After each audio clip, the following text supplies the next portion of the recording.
Bilim Bakıda kiçik sahibkarlar böyük hədəflər layihəsi reallaşdırılıb.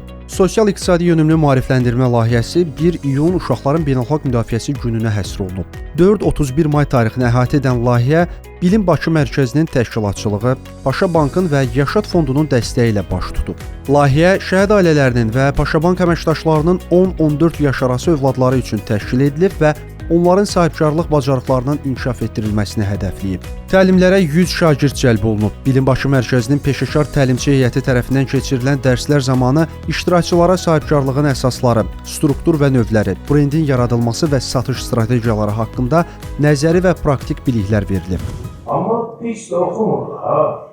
Onun həvəsi idmana idi. Doğrudan? Hə, neçə dəfə Respublika çempionu olub.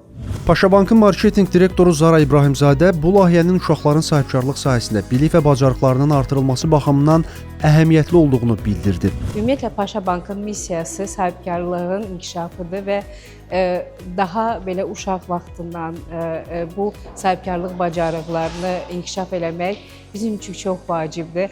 Amma əlbəttə ki, ancaq sahibkarlığın, hansısa səriştələrin inkişafı deyil, həm də uşaqların əylənməsi, yaxşı, xoş bir, keyfiyyətli zaman keçirməsi də çox vacibdir.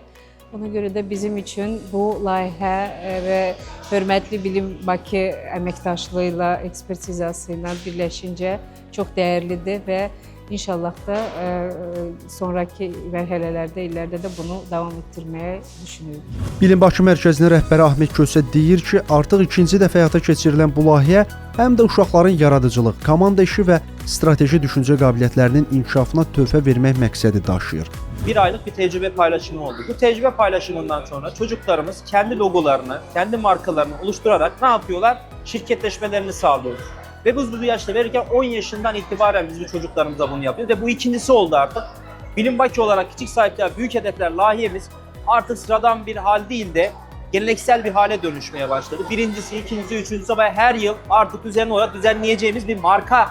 Aslında biz de kendimiz bir brendimizi kendimiz de oluşturmuş olduk çocuklarla birlikte. Uşaqlar təlimlər çərçivəsində komandalar şəklində çalışaraq brendlərini yaradıb, məhsullarına ad, loqo və sloqan təyin ediblər. Komandalar hazırladıkları məhsulları təqdim ediblər və münsiflər heyətinin qiymətləndirilməsi ilə ilk 3 yerin sahibləri müəyyənləşib. Kiçik sahibkarlar böyük hədəflər layihəsində iştirak edən şəhid övladları ilə həmsöhbət olub, təəssüratlarını öyrəndik. Və adından da göründüyü kimi kiçik olsaq da böyük hədəflərimiz var. Və biz bugün Lego ilə robotexnikanı birləşdirib bir robot və aksesuarlar yaratdıq. Və bizim robotumuz jürilərin diqqətini çəkdi və bizi birinci yerə apardı.